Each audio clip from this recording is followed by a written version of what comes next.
7:12 a.m. The world exhales without knowing why. A thin, cold light touches the edges of buildings, and for a moment, the city seems suspended between breath and silence. Then the siren rises, long, hollow, almost reluctant, its vibration crawling across concrete, glass, and skin. Phones light up with the same message repeating across millions of screens. Nuclear warning, seek shelter immediately. Traffic freezes in mid-motion. Birds lift but do not sing. And in that single rising note, the future collapses into the present. 6:20 a.m. The first instinct is stillness. People stand at doorsteps, on sidewalks, in kitchens, in parking lots, holding phones that tremble with constant alerts. The city grid flickers as if the electricity itself is afraid. Elevators stall between floors. A bus stops in the center of an intersection and stays there, engine humming, driver frozen. Radios shift from morning songs to static-laced emergency broadcasts. No one screams.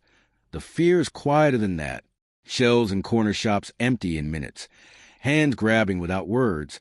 Bodies moving with a strange, shared urgency. The minutes after the siren feel heavier than the years before it. 7:10 a.m.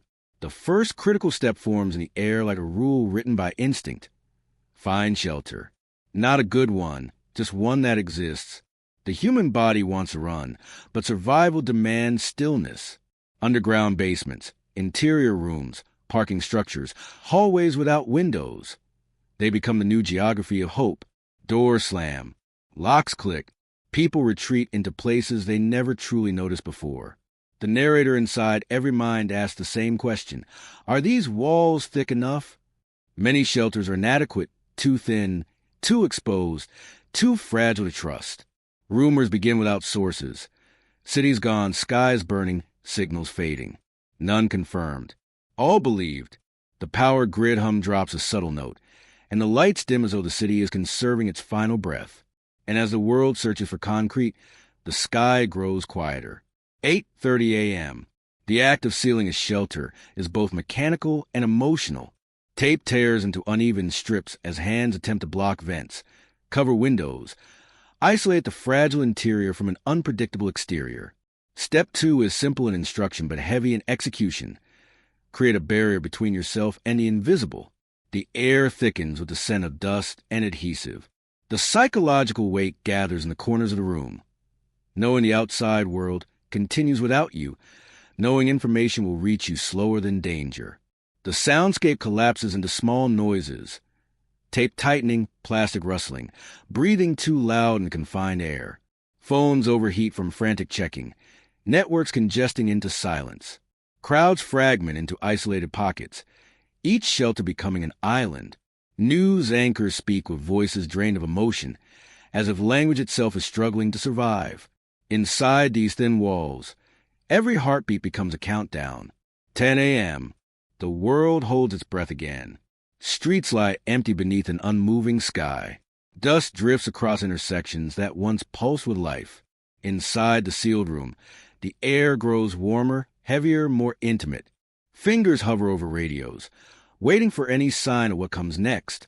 A single thought moves across millions of minds. The flash, has it already happened, or is it still on its way? No confirmation. No comfort. Only waiting.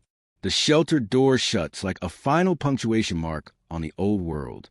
And in the dimness of that sealed room, humanity enters the first hour of a new era. 11 a.m. The second hour inside the sealed room feels thinner than the first. Not because danger has passed, but because imagination has begun to replace information. The narrator's voice inside every mind grows quieter, more measured. Try to explain what cannot be seen. Fallout is invisible, dust that behaves like memory, clinging to whatever it touches. The emergency broadcast repeats through static. Stay indoors. Do not break seal. The words land slowly, as though traveling through a weakened world. Outside, abandoned markets sit with half-open shutters, plastic bags drifting across silent parking lots. Escalators are frozen mid-step in empty malls, lights flickering in a slow, uncertain rhythm. Flags on rooftops hang without movement, caught in a wind too soft to carry news. Inside shelters, flashlight beams tremble across concrete. sliding over corners that feel too dark, too still. No one knows if an explosion has occurred. No one knows if silence is safety or the pause before something irreversible. At times, a dull thud rolls across the distance. It could be a far-off detonation, or simply the echo of a shifting atmosphere. No confirmation arrives.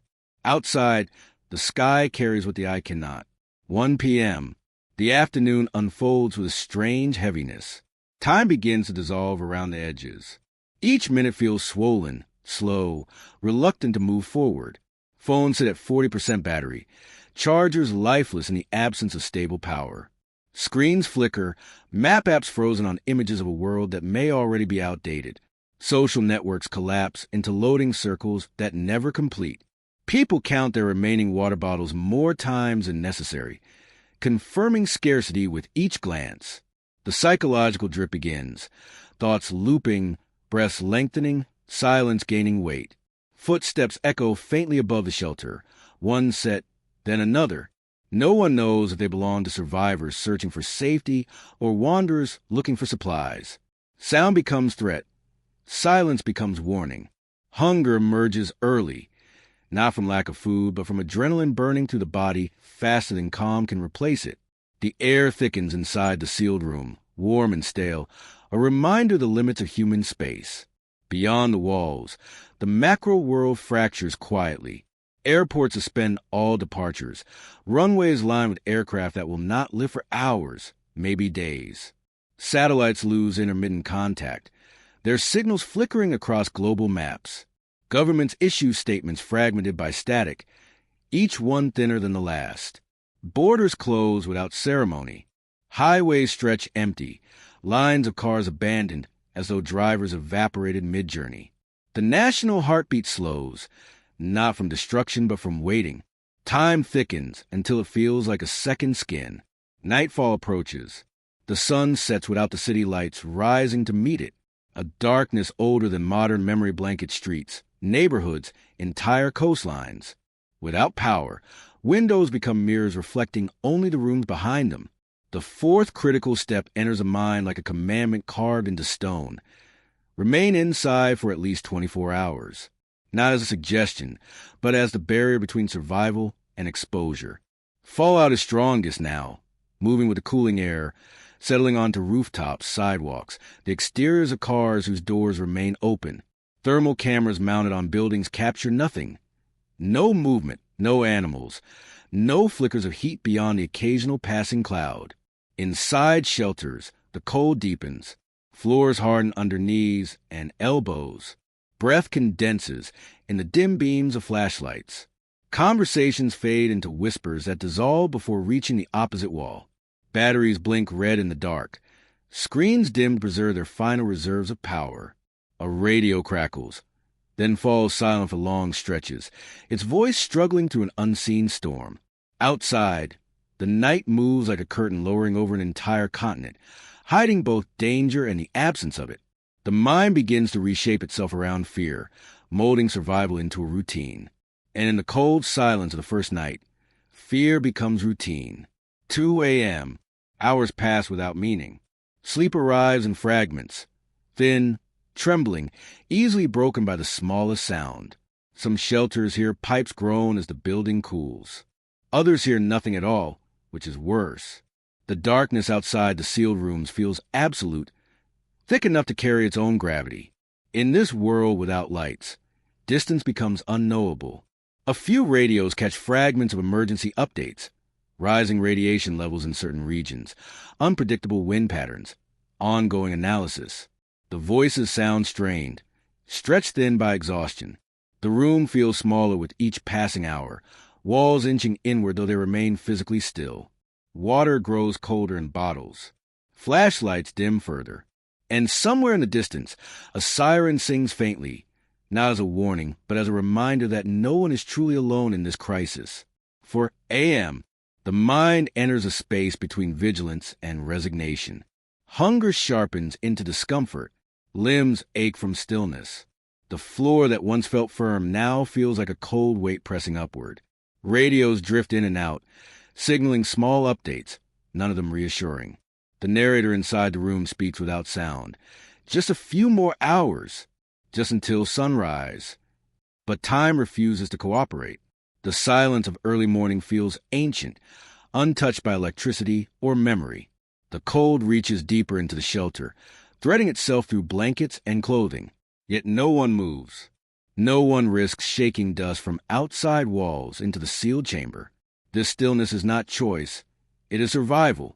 And the night outside holds its grip, refusing to release the world back to morning. 6 a.m. Dawn arrives without color. A thin, gray light slips into the world, illuminating rooftops coated in a pale layer of dust. It moves across highways like a veil drawn over abandoned lanes. Inside shelters, eyes open almost simultaneously. Sleep was shallow, fragmented, restless. The first instinct is to check the radio. Static fills the room before a faint voice emerges, broken, intermittent, struggling to reach across a damaged world. One message cuts through the distortion. Fallout levels remain unpredictable. The line hangs in the air like condensation on cold glass. Outside, dust shifts in small spirals, carried by a wind too weak to disperse anything. Inside, the first 24 hours feel complete, but not resolved. Water supplies diminish. Batteries nearly empty. Hope and caution exist in equal measure. The second day begins with questions no broadcast can answer. 48 hours. The sealed room no longer feels like protection. It feels like a decision that can no longer be postponed. Walls that once offered safety now hold the weight of every unanswered question. The fifth critical step enters the mind quietly, without announcement. Decide when or if to step outside. The narrator's tone inside every thought slows, deepens. Fallout particles continue to drift in the unseen world, settling over entire neighborhoods in a thin, gray film. The city appears preserved under ash, as though time has paused rather than progressed. Outside, empty highways stretch in the horizon, untouched since the siren first pierced the air. Playground swings hang motionless, metal chains stiff in the cold. Construction cranes remain frozen mid-task, shadows long across dust-covered rooftops. The world feels paused between frames, like a photograph taken just after an unspoken disaster. Inside, water supplies shrink to their final bottles. Air grows stale, thick with condensation, and the faint smell of tape. Bodies move slower, minds sharper, every sound magnified by the urgency of the hours. Radios crackle again, voices worn thin, each word delivered with careful restraint. If you must leave, limit exposure. Move quickly.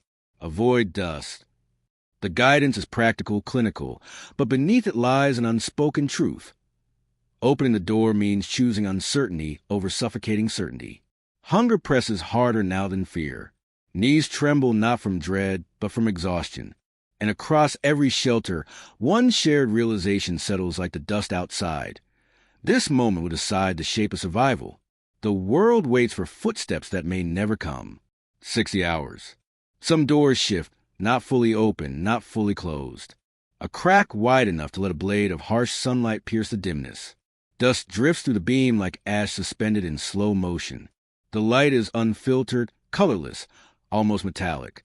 It stains the room with a reminder that the outside world still exists, but altered. The narrator's voice settles on a single observation. The world is familiar, yet stripped of its voice. Shelters remain quiet, but curiosity battles fear. Fingers hover near door frames, testing the air, feeling for warmth, for movement, for danger. No sounds come from the streets, no engines, no voices, no birds. Nature itself seems uncertain about returning.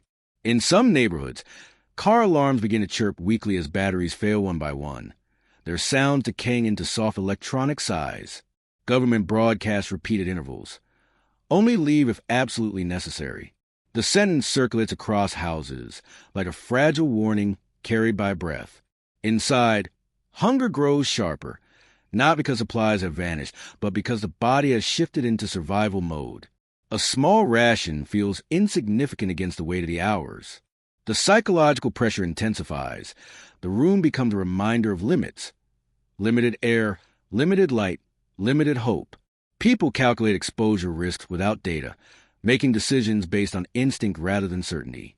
Some shelters hear distant movements, doors opening somewhere out of sight, someone stepping outside moments earlier, testing the boundary between confinement and possibility. Others hear nothing at all, the silence deep enough to swallow thought. Hunger, more than courage, becomes a first force pushing humanity toward the door. 72 hours. The third dawn arrives in muted color, a sky washed pale by dust and distance. The narrator speaks with a tone shaped by the last 3 days. Calm, deliberate, grounded in the weight of reality. Inside the shelter, the final debate begins. Inside is safety. Outside is freedom. Both are uncertain. The mind weighs these truths in silence. The door opens fully now. Not fast, not with confidence, just enough to accept whatever lies beyond. A cold, thin air slips inside, carrying a faint chemical smell that lingers on the threshold. Stepping out becomes an act of listening rather than moving.